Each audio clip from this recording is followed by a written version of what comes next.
மோகினி அவதாரம் அப்படின்னு வரும் பொழுது அந்த மோகினி அவதாரத்திலே மயங்கி சிவபெருமானே மயங்கிட்டார் அப்படிங்கிறதையும் நம்ம படிச்சிருக்கோம்.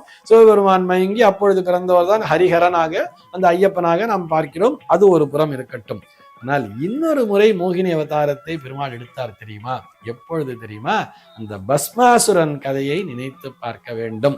அந்த பஸ்மாசுரன் கதை எப்படி சொல்கிறது? அவன் ஒரு அசுரன், தவம் இருக்கிறான், சிவபெருமானை பார்த்தே தவம் இருக்கிறான், கடுமையான தவம் இயற்றி ஒரு வரத்தினை பெற்றுக்கொள்கிறான். என்ன மாதிரியான வரம்னு சொல்லி கேட்டா, அந்த வரத்தின் மூலமாக தான் யாருடைய தலையில் தொட்டாலும் அவர்கள் எரிந்து விட வேண்டும், எரிந்து சாம்பலாகி விட வேண்டும் என்கின்ற ஒரு வரத்தினை சிவபெருமானிடந்து பெற்றுக்கொள்கிறான்.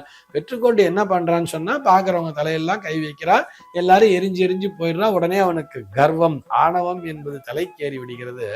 அடுத்தபடியா என்ன பண்றான்னு பார்த்தா, தனக்கு வரம் கொடுத்த அந்த பரமேஸ்வரனுடைய தலையிலேயே கை வைக்க போகிறான் அல்லவா?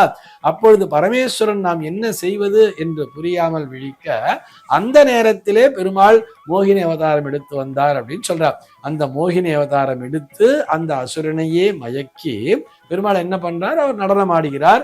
அவர் நடனமாட அந்த நடனத்திலே மயங்கி இந்த பஸ்மாசுரனும் நடனம் ஆடுகிறான். பெருமாள் எப்படியெல்லாம் பாவனை பண்றாரோ அப்படியெல்லாம் அந்த அசுரனும் பாவனைகளை செய்கிறான்.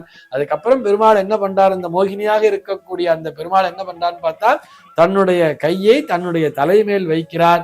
இவனும் அதை மறந்து, தான் பெற்ற வரத்தினை மறந்து, அந்த மோகினியினுடைய ஆட்டத்திலே மறந்து என்ன பண்றான்னு பார்த்தோம்னா, அந்த அசுரனும் தன்னுடைய தலை மீது தானே கை வைத்துக் கொள்ள அவன் அப்படியே எரிந்து சாம்பலாகி விடுகிறான். அப்படிங்கிறது தானே அந்த கதை.